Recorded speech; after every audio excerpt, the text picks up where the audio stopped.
So I'm Aditya. Thanks for the introduction. I'm going to be presenting joint work with my advisors, Joe Halpern and Raphael Pass, also at Cornell.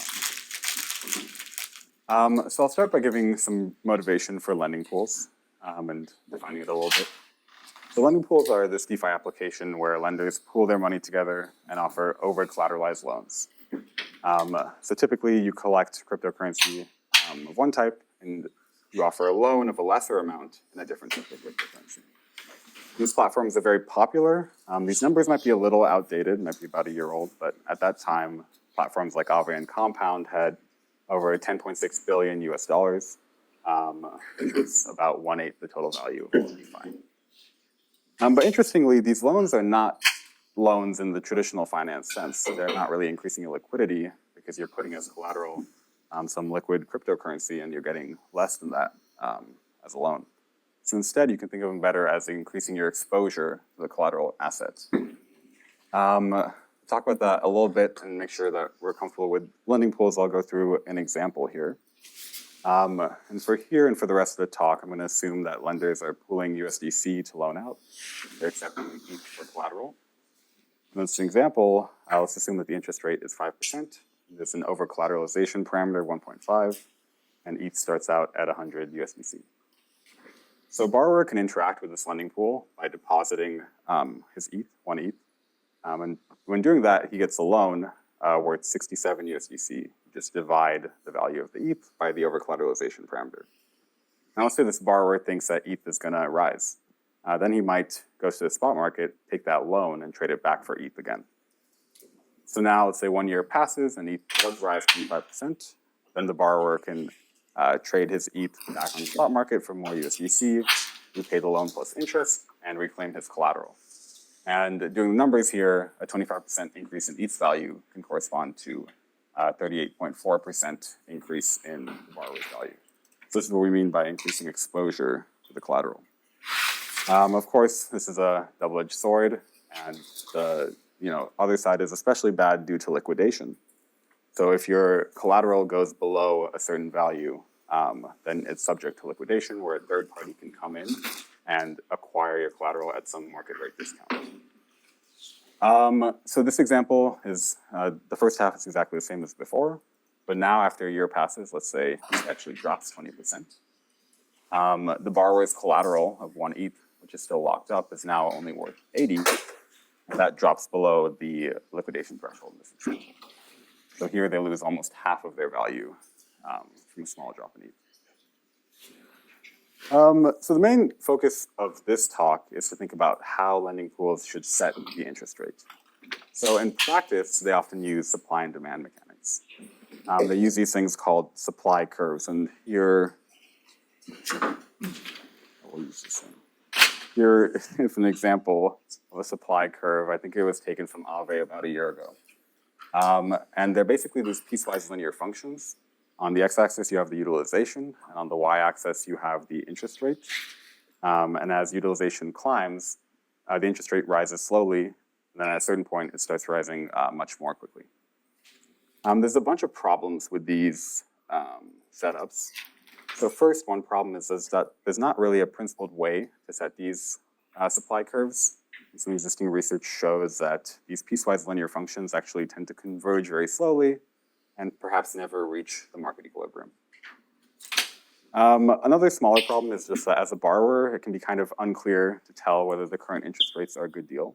It'd be nice if there was a bit of formalism to help borrowers. Next, this is a very inflexible setup. You're using like market supply and demand mechanics to figure out the fair interest rate. But that means if you change other parameters, you'd have to, again, do a different market and wait for supply and demand to converge in that case. So as an example, borrowers are not all homogeneous. Some people might have different risk tolerances or different preferences on different numbers. In particular, somebody might be willing to pay a higher interest rate for a lower liquidation parameter. But the current setup can't really account for that. And finally, there are actually concrete attacks with the setup. So if we take this supply graph as an example, then right now the pool is like 91.5% utilization at that time. And so if I'm a large supplier and I withdraw some of my supply, And because we're in the steep part of the curve, utilization is going to shoot up and the interest rate is going to shoot up. And that borrowers might be a bit slow to adapt to that, and then you can actually make a lot of money in the short term. And there's been some empirical analysis which shows that suppliers can actually 7x their profits by doing this type of attack. So we're going to consider a different approach to pricing lending pools, and we're going to do it via option replication. So the intuition is exactly what I was hoping to get out of the example. Lending pools are a tool to increase your exposure to a currency, and in traditional finance, options are the analog of this. So our goal is to replicate the cash flow of lending pools with options, and then use standard options pricing techniques to price lending pools. I should also do a quick caveat that options pricing uses like a notion of fairness to determine the correct value for things. There's multiple ways to interpret this. You can either think about it as both parties benefiting equally from the trade, or you could think about it as there's no portfolio of assets which dominates whatever you're trying to price. And to summarize our results, we first look at a very simple model of lending pools which have like a fixed term. So you have to repay exactly 1 year from now. There's no flexibility. In that model, we get everything to work as we want. So we get replication, and we can get actually analytic pricing results. And so that solves a lot of the issues that I talked about on the last page. But lending pools don't work like that. They are dynamic, so you can repay your loan whenever you want. And if we move to that setting, we actually get an impossibility result. So we can get the replication to work, but the option that is produced actually does not have a fair price.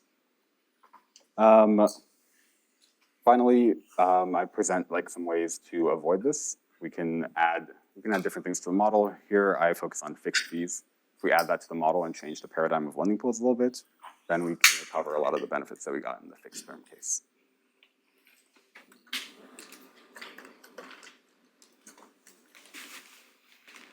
So overall, in this talk, I'll focus more on intuition, but I did want to provide some definitions for lending pools and the options. So to start with the lending pool, as I said before, we're going to assume that we're taking ETH as collateral and giving loans out in USDC. And then just to set up the parameters, we let ST denote the price of ETH in USDC at time t. Some C greater than 1 denotes the over-collateralization. And C naught between 1 and C is the liquidation parameter. And we let alpha denote the interest rate as an APR.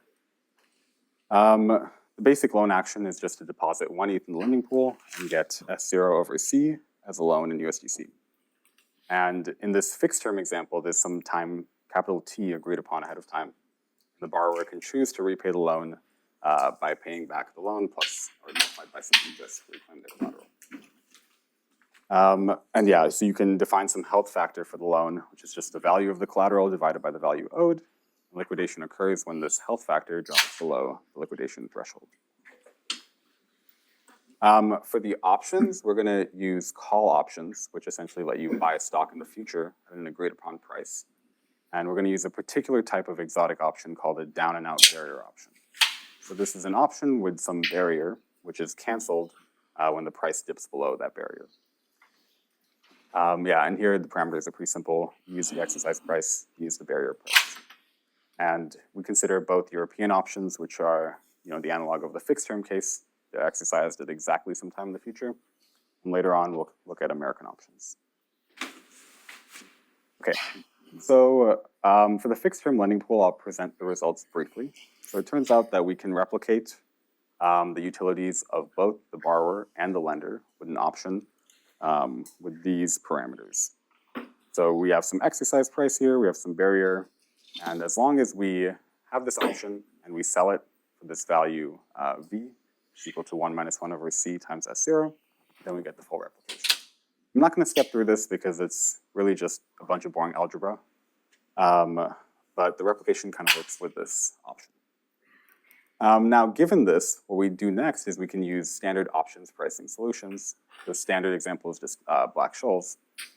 And then we can use that to find the fair price, let's call that VF, of an option with any exercise price and barrier. So we take the exercise and the barrier from the replication, we plug that into Black-Scholes, then we get a fair price.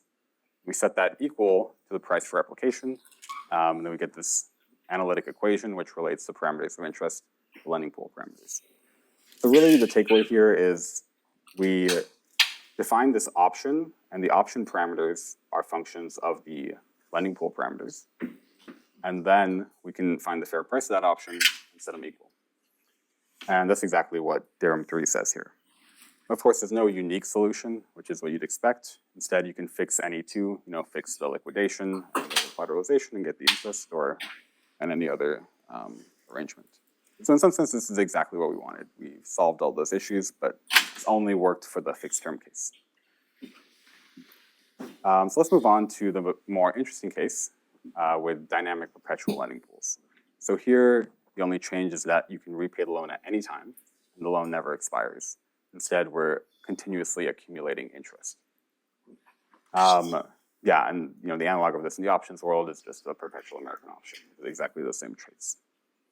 Now, the replication goes through just as before. It's almost exactly the same parameters. The only difference now is that the barrier and exercise price are dynamic, which reflects the fact that the option, reflects the fact that the loan is accumulating interest over time. But the parameters are really almost exactly the same as before. Unfortunately, this doesn't really work out, and the proof of the impossibility is pretty short, so I'll try to present it. It uses this lemma, which is a lot of words, but it's a really simple idea. The basic idea is if you have an American option, you can always just exercise it immediately when you receive it. And if you do that, you're going to get some payoff. The value is exactly the stock valued at today, minus whatever you have to pay to exercise it. And the lemma just says you can always do this. You can always just claim this immediate value. And in fact, if the value overall is equal to this, then you're kind of in this trivial case where your optimal strategy is just to immediately exercise the option. And so to prove the theorem, the impossibility result, you just apply this lemma to the option. That gets us that the fair value of the option must be at least this value needed for replication. Fortunately, it's only equal to this value in the trivial case, where the optimal strategy for the buyer, or I should say for the borrower, is to immediately exercise. Put another way, if we have the lending pool parameters such that the borrower wants to hold the loan for a non-zero time, then the borrower would be favored. So the theorem can be a little bit counterintuitive. So to help understand it, I have some simulation results. I think it can be helpful to just think about how the borrower would react to the lending pool increasing its interest rate. So this first graph over here shows the intuitive result that as you increase the interest rate on the x-axis, the borrower holds the loan for a smaller and smaller amount of time. It gets more expensive to hang on to it for longer, so you're going to get rid of it quicker. The second graph shows the value that the borrower extracts as a result of the interest rate.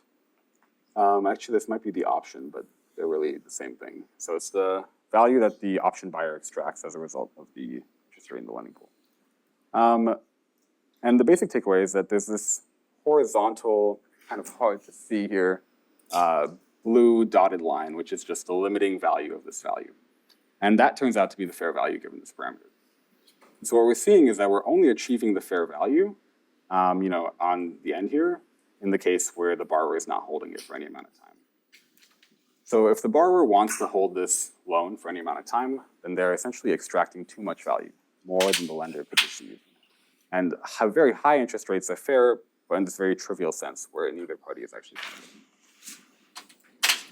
Okay, so this obviously contradicts practice. We see lending pools in practice a lot. So there's many ways to address this gap. One way is to think about what fair parameters really mean. And in particular, lenders might view this pool more like a savings account than like an option. So from an option seller's perspective, giving your stock to a buyer would be a loss if the market price is higher than the exercise price. You could just sell your stock on the external market if you weren't bound in that contract. But lenders could view the analogous situation as a win if they're only interested in this interest rate and seeing some positive returns there. So this could help explain this discrepancy between practice, like maybe lenders just don't actually care about fair parameters. Might be more interested in revenue maximizing parameters. And that could explain the popularity of the supply and demand approach.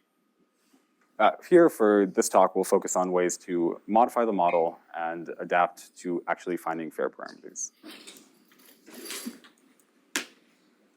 Okay, and one simple way, there's many ways to do this, but one simple way is with a fixed fee.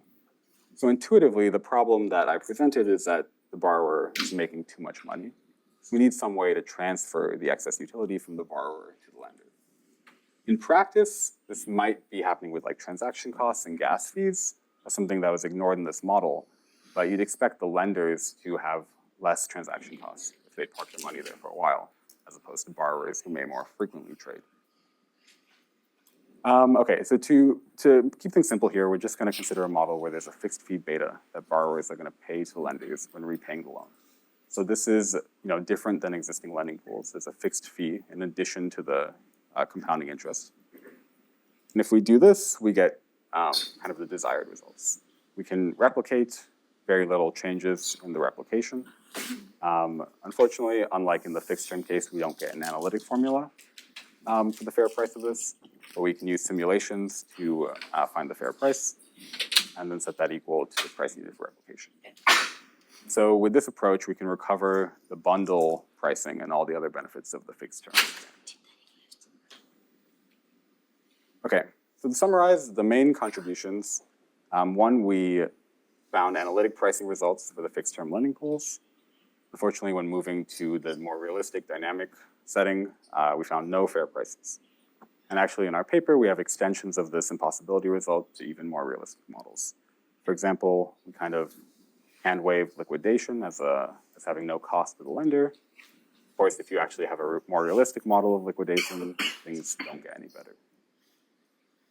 And then in order to get around this, we added fixed fees, which recovers the good pricing results. So in the full paper, we have more details on simulations as well. But I want to reiterate some of the benefits of this approach and of using options replication as opposed to supply rates. So first, now we have a more principled way to determine if the market interest rates are kind of a good deal or not.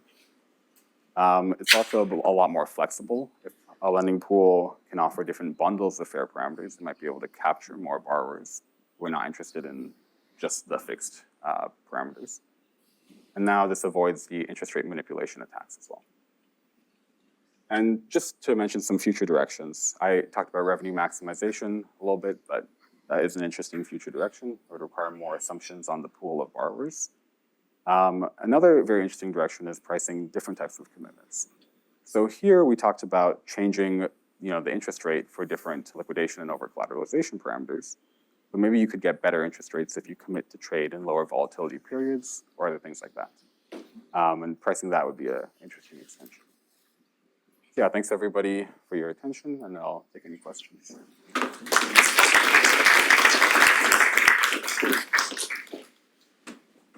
Questions? All right. Thank you very much for your talk. Mine is more of a philosophical question, meaning that why do you think, why would analytic pricing in this context make even sense? Meaning that I can understand no arbitrage pricing if there's actually a replicating strategy behind it, meaning you can actually achieve that the payoff that replicates your derivative, and it trades at a certain price, hence the derivative must trade at that price. Or if you have an incomplete market, it gives you bounds, right? So in this case, you have this impossibility thing, but the options that you're using to replicate it they're not traded. And can you comment on that? Or can you comment on, I don't know, the replicating strategy of the option that you're using to replicate your lending protocol? I don't know if you can actually close that arbitrage on the market. Yeah, I think what you're asking is basically, assuming this doesn't happen, is there an arbitrage strategy? Is that a way? Yeah, it's is there a no arbitrage argument backing your statement that they have the same cash flow, but it's not obvious that they have to have the same price because one might not exist in your economy? The options that you're considering is not tradable, right? First of all, I'm not 100% sure. You can take options on things like USDC and ETH. So I'm not sure about that. Second, the same type of no arbitrage arguments that happen in Black-Scholes can be ported over. The only obstacle might be higher transaction fees, but there's no other obstacle to the delta hedging argument. Okay. Thank you very much. Yeah.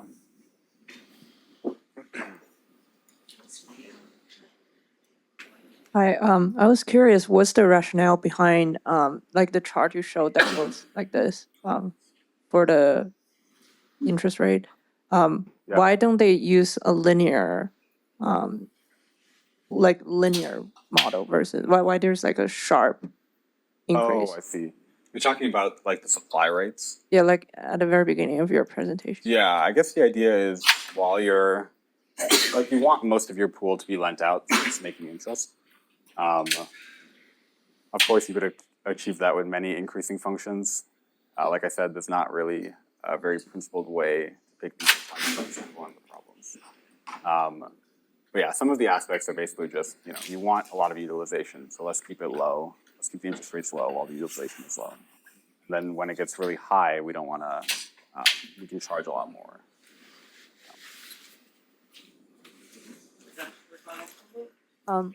Another thing I was wondering is like, do you think in practice people actually use lending pool to like lever up because the LTV is so low?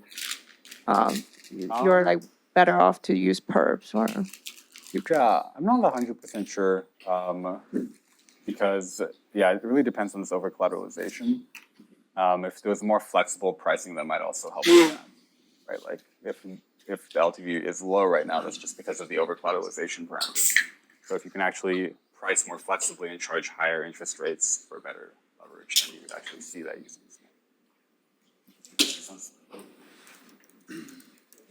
I had a question about the how you earlier mentioned how lending pools, how should they set the interest rates, and what's your view of user set rates in protocols like what is it called, the LUSD, Bolt, Liquidity, yeah, Liquidity V2, where the collateralization rate is, I believe, something like 110% or very low, and they also allow users and the market decide what the current set rate, what the current interest rate should be.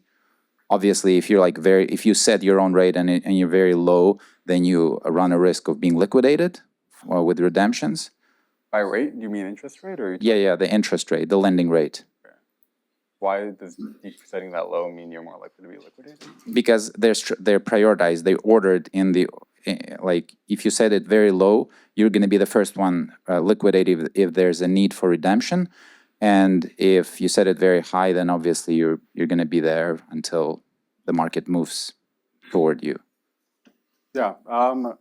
So are the suppliers like matching to the borrowers? Like if I just set my interest rate really low, then presumably no one's going to lend to me. Well, I don't know the exact algorithm. That's what I was asking. What's your view? I'm not sure either. I also don't know the exact algorithm, but it's a fair question. I think in that use case, you'd want some way for suppliers and borrowers to actually figure out, is this interest rate fair for me? This could be one approach to that. Thank you for a very interesting talk. I had one question in terms of pricing, right? So when you use Black-Scholes, what is the volatility that you've used to get the fair price? Like empirically or theoretically? So theoretically, it's a parameter. Which one? What's the number? For the empirical results?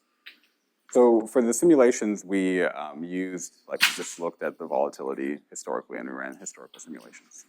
But for the theoretical results, it's just a parameter that you use for the pricing. So this would require access to like volatility measurements for those. awesome. Let's give a round of applause.